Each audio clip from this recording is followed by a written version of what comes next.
Mangwanani akanaka vedare, tinokuchingamidzai zvekare kune chimwe chirongwa pano paZim Facebook Secrets and Confessions. Tadzoka zvekare nemamwe mamessages. Regai tibva tapinda mumamessages edu atadzoka takakubatirai. Message yedu yekutanga yakamira sekudai so: hanzi makadi zvenyu mukoma, ndinokumbirawo kuti munge muchindiposterawo nyaya yangu makavikawo chitupa changu. Komanashi, ndinoda kureururawo kuti ndiri mudzimai uye zvekare ndine makore 21 years ekuberekwa. Ndakazoroorwa hangu last year nomumwe mukomana uyo wandakangosangana naye. Then I feel so bad because ndakabva ndachizomunyepera kuti ndakabatwawo chibharo, but sandizvo zvakaitika mukomanashi. Ininiwo ndoda kureurura kuti iPhone iyo inova iri iyo yandiri kushandisa pari zvino, I had to lose my virginity for this iPhone. I sold my virginity for an iPhone. Makomanashi, ndakagara ndiri munhu ari very materialistic. Even though murume uyu wandigere naye asiri mupfumi, but at least he can afford to take good care of me. Chimwe zvechandakazviitira, ndakazviudza kuti sezvo iye achigara munzvimbo munowanikwawo varume vane mari nekufambawo kwenguva, if tikazongonetsa nawo, maybe I can get lucky kuno kunharaunda kwandava kugara. Maybe it can be a new market for me, then ndinokwanisa kuzoita hangu move out. Ndo zvandinoita, ndinotongobuda mune imwe relationship ndichipinda mune imwe relationship, and kubva ndichiriwo musikana wechidiki, kubva zvandakatanga kuitawo izvozvo zvedating, ndo zvandaingoita kungoti kana ndikangoona kuti relationship iyi yakadhakwa material wise, then ndinotofanira kutoti ndinge ndichitotsvaga zvekare umwe munhu anenge ari nani. So I just move from one man to another. Ndinogara ndichiteerera maconfessions enyu, ndiyo secret yangu iyo yandinayo. I lost my virginity for an iPhone. Murume uyu ndakatongosangana naye mushure mekunge andipawo lift, akabva ati ndinokuda, ndokubva ndaramba. Akabva anditi how about I buy you an iPhone. Ndikati iPhone, are you for real? Ndikati handisi kuda second hand, I want one brand new from the box. Akabva ati ainge aine hanzvadzi yake ainge achigara muno muSouth Africa, saka aikwanisa kutumidzira hanzvadzi yacho mari, then iPhone yobva yatouya. Zveshuwa mukomanashi, iPhone yangu yakauya brand new one, not a pre-owned iPhone. Akabva andirakidza akanditi iPhone yako iyi, akabva anditi saka iwe uchandipei. Mukomanashi, ndikati ndichakupa rudo. Akati kwete, ndoda zviri pakati pemakumbo ako. Ndikati manjena nditangana kumbogara ndakarara nemukomana before. Akabva anditi saka uchida iPhone, then it means kuti ndini ndichatokubreakawo virgin. Akabva ati nemari on top. Ndakabva ndatoona kuti zvakafanana futi. Ndipo paya pekuti mukuzonofamba munhu unokwanisa kana kuzongobatwa chibharo, then all of a sudden obva watongolusa that virginity mahara. Ndikati zviri nani kuti ndinge ndichiluza virginity yangu for something that I can own. Nazvino iPhone iyi inondirangaridza kuti ndakaitei kuti ndinge ndichizokwanisa kuvawo ndichishandisawo an iPhone. And once you are an iPhone user, you will hate Android with all of your problems. Hey, vedare ndo message iyo yandakatumidzirwa ichibva kuna vahanzvadzi vedu. Zvinozonzi with all of your problems here naye vahanzvadzi, kana kuti with all of your heart. Ameno vedare, ngati mugadzirisei mwana uyu mucomment section. And once you use an iPhone, then you will hate an Android with all of your problems. Let us try to correct her in the comment section. Zvakangoma azvo veduwe ya pakaipa. Regai tibva taenda panyedu inotevera. Nyedu inotevera yakamira sekudai so: hanzi makadi zvenyu mukoma, ndinokumbirawo kuti munge muchindiposterawo nyaya yangu makavikawo chitupa changu. Inonzi Cloud, munoiziva here naye mukomanashi? Cloud ndeiya yekuti unoposta whatever that you post for social media likes, but now I am facing real life backlash, which is spiritual stuff. Nganga idzi, my warning to other people, kana ukaona vanhu vachikomenta kuti this is just drama, iwewe zviri nani kuti unge uchinyarara kana usina zvaunenge uchiziva about madrama acho iwawo, au atinoti all over YouTube ndo angozara pose apo panenge pachiinterviewa dzimwe n'anga. You do not know if it is real or if it is not real. So the safest thing that you can do is to make sure that you just keep quiet. Kwamanashi ininiwo ndakaposta picture revamwe sekuru mushure mekunge pabuda imwe episode kune imwe channel yapanapa paYouTube. Saka ndakabva ndatongoposta hangu ndichitoseka kuti kang'anga kenhema. So there was this other guy akabva achizovatega sekuru vaya vakabva vati muzukuru une shuwa here nezvauri kutaura kuti ndiri ng'anga yenhema. So I had to respond mukoma, ndokubva ndatoenda ndikanokota nebible verse kwava kuita copy and paste paya. Ndiri munhu angu anoenda kuchurch, but I was just doing it ndichitozvidza kuti I have so much power through the blood of Jesus Christ. Ndikavatuka sekuru ava kuFacebook vakanditi tichaona zvino kuti ndiri ng'anga yenhema here. So kubva last year mukoma ndo pazvakaitika zvinhu izvi. Ndakaenda kubasa, then after 3 days from that post ndichizotukana navo sekuru ava kwava kuzodzingwa basa. Kusvika pari zvino zvimukomanashi handisi kushanda uye zvekare ndiri kutsvakawo basa. Ndakatombozamawo kuti ndike ndichitaurawo nomumwe mufesi wekuchechi uyo ane motikari dzake dzakawanda dziri pamauber. Saka mufesi uyu akatombondipa one of the car, but ndakaita maaccident akawanda chaizvo only in 1 month. Akabva ati it is not working at all because the way that this car is having all of these accidents, motikari yangu inokwanisa kana kuzotoita beyond repair, insurance ikaramba kubhadhara. Saka ndakabva ndachizotorerwa motikari. Ndakatotorerwa motikari ndiine client, zvinova zviri zvinhu zvakandinyadzisa. He then continued with the trip, akatongondisiya mukoma because I had picked up this other client kubva pane imwe mall. Ndikatongovaona vaya vekuchechi vatosvika vachiti vainge vachida motikari yavo. I then submitted all the little money that I had neimwewo account yavainge vandipa. I then deleted it from my phone. Ndakasara ndisina kana chandainge ndiinacho. Ndakazotofamba mukoma apa kubva kwandainge ndiri ndichidzokera kulocation unotofamba about 10 kilometers. Ndakafamba 10 kilometers netsoka mukoma ndatorerwa motikari because I am now experiencing a lot of bad luck. Mushure mekunge ndatukana neimwe ng'angawo paFacebook. Saka I am still trying to ask God for forgiveness. Uye zvekare sekuru ava ndakambozama kuenda kuma DM avo. He has not yet responded to me. Ndakatoti sekuru ndinokumbirawo ruregerero. Ndanga ndichikumbirawo kuti tinge tichitaura. Can I have your personal number?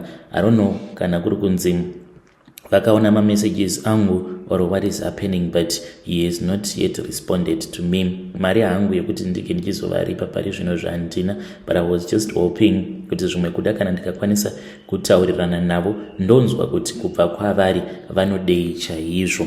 Ndichange ndichizotevererawo ndiri mucomment section. Vedare ndo message iyo yandakatumidzirwa ichibva kuna mukoma vedu avo. Zvakangoma nazvo vedu vedarika kana kuri kunzwo mukauya muchiti munenge muine maconfessions enyu amunenge muinawo avo amunenge muchida kuti ndinge ndichizoposta.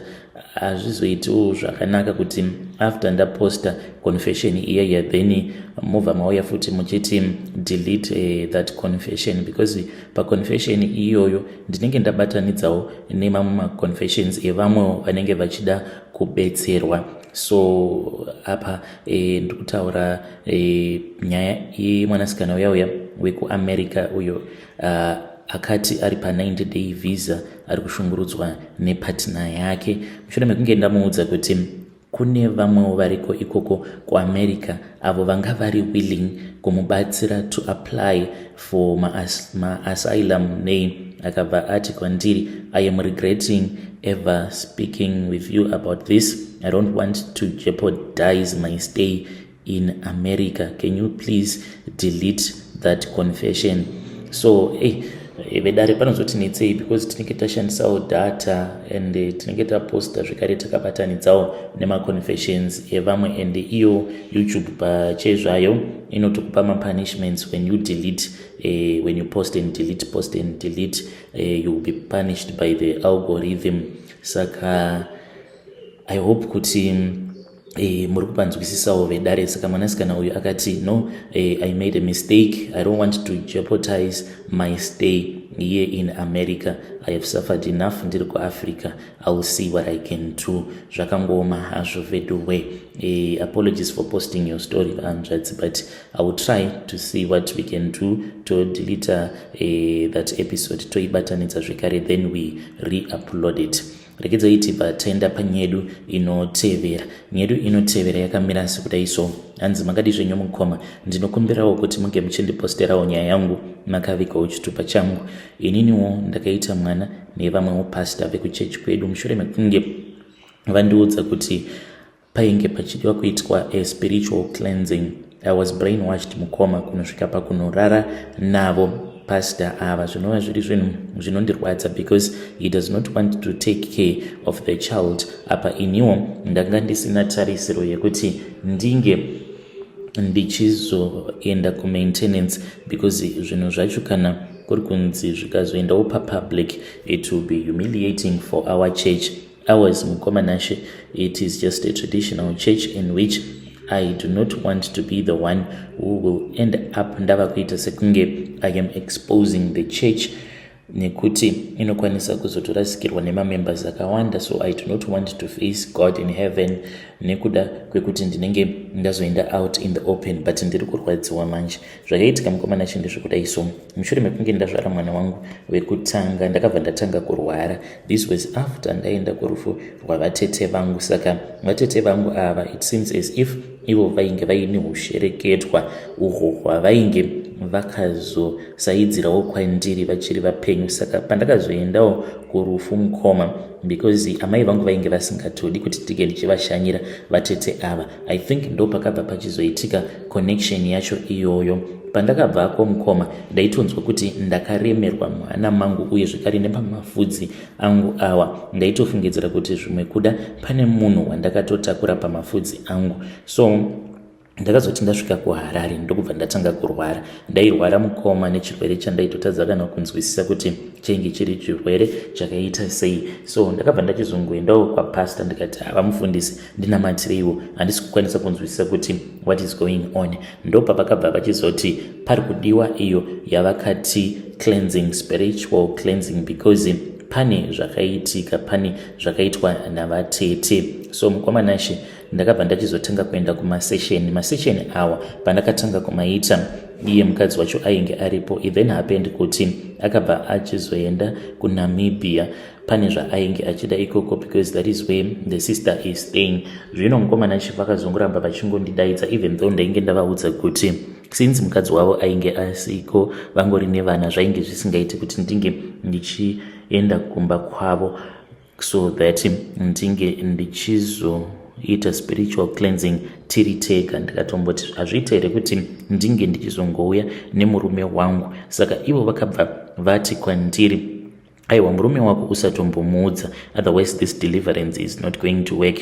Even though mukomanashi tichitongoenda to the same church ini nemurume wangu, but vakanditi avoid him at all cost, and that was what I did mukomanashi. Mushure mekunge ndazoenda kuya ndo pavakabva vachizongotanga kungondimanipulate kudzamara vachizotanga kundibata-bata. To my surprise, ndakatonakidzwa nazvo kwava kusika bonde navo ava vamufundisi.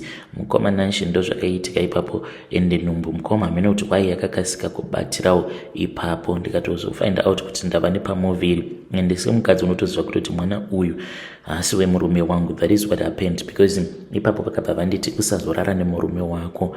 Ndakazoita mwedzi ndichiavoida murume wangu kuzonosvika nhumbu iyi ichizonobata. Kana mukaposta nyaya yangu ndiseveseiwo, ndichange ndichizotevererawo ndiri mucomment section. Zvinondirwadza mukoma. The only contribution that he has done to this child is just giving me a name. Akanditi mwana uyu iri ndo zita randinoda kuti unge uchizomupa. Apart from that, I'm just suffering alone naye mwana uyu. Ndoitawo say, how do I speak with him in a nice way so that iye ange achizonzwisisawo kuti he has to take care of the child even in secret one. I was willing to do that. Ei vedare ndo message iyo yandakatumidzirwa ichibva kuna vanzvadzi vedu. Ngatizamei kuti tinge tichitaura navo vanzvadzi vedu ava mucomment section. Strange things indeed they do happen in this world. Pakaipa regedzai tibva taenda panyedu inotevera. Nyedu inotevera yakamira sekudai so. Hanzi makadi zvenyu mukoma, ndinokumbirawo kuti munge muchindiposterawo nyaya yangu makaviga chitupa changu. So ndakamboitawo get involved in an accident, mukoma ndikatombogarawo pawheelchair. Kubva ipapo kusvika pari nhasi ndakabva ndazvikudza kuti mbinga idzi it is wise kungosiyana nadzo. Ndini uyo hangu ndainge ndichishanda pane kamwe karestaurant muno muCape Town. This is where I am staying. Ndakabva ndachizoona vamwe baba ava vaiwanzokuuya nemhuri yavo, and you could tell kuti munhu uyu une mari chaiyo. Mushure mekunge mvezi uyu ndazongotanga ngoita eye contact naye, one day akazondikumbira akati ainge achida kuti ndinge ndichimurakidza kuti kabhaa karipi. I went with him, akabva anditi iwe I was just lying, ndanga ndichingoda manumbers ako, kwava kuchinja manumbers paya, tikabva tatanga kutaura. So this guy he was loaded. Nerimwe zuva akabva azondifonera akabva anditi ainge abva mukunetsana nemudzimai wake, so he just wanted some peace of mind. He then came and picked me up the first time ever being inside a Porsche mukoma. It was somewhere past 9 p.m. Then we started driving, tichingotaura zvedu nyaya. Mukoma nashi, that was when pandakaona nyoka iyi ndakaiona iri padashboard. So apparently this guy ainge atova negore rose, akanzi nenganga yake aifanira kuti ainge achizouraya umwe munin'ina wake uyo waakati ainge ari kumberi kwemakungwa doing his medical studies ikoko, saka he did not want to kill the brother. Ndokusaka nyanga iyaya yainge yava kutumidzira nyoka. Mukomanashi in that split second ndobva akandiudza zvose izvozvo. We crashed into a tree mukoma. Even though we crashed into a tree, ndakatofungidzira kuti handina kana kutombokuvara, but I could not even get out of the car. Makumbo angu, I could feel as if they were numb, and I did not even feel as if I still had my legs anymore. Pakazotouya paramedics, that was when I realized kuti kundatotyoka makumbo. Ndakabva ndatanga kuchema. So when we were being moved to the hospital, there was a time apo patakazokwanisa kutaura akati ndiregereresha, ndini ndakonzeresa accident. Nyoka iyo yawaona, nyoka iyoyo inyoka iri kupota ichitumidzirwa nenganga yangu yekunyanga, because ndakanzi ndinofanira kuti ndinge ndichichekeresa my little brother uyo ari kumhiri kwemakungwa who is doing his medical studies, uya wandakakuudza nezvake, saka I can't sacrifice my own blood. Mukomanashi, that was when I realized kuti aikaka kudai ndanga ndatofa. Kubva ipapo kusvika pari zvinozvi mukoma ndakavenga chinhu chinonzi murume agara aine mari yake yekuti hauzivi kuti mari iyoyo inobva kupi. When you post my story, please tell me. I'll be following through in the comment section. Vedare ndo message iyo yandakatumidzirwa ichibva kuna vanzvadzi vedu avo. Zvakangoma hazvo vedu we. Ngatizamei kuti tinge tichitaura navo vanzvadzi vedu ava mucomment section. Strange things indeed they do happen in this world.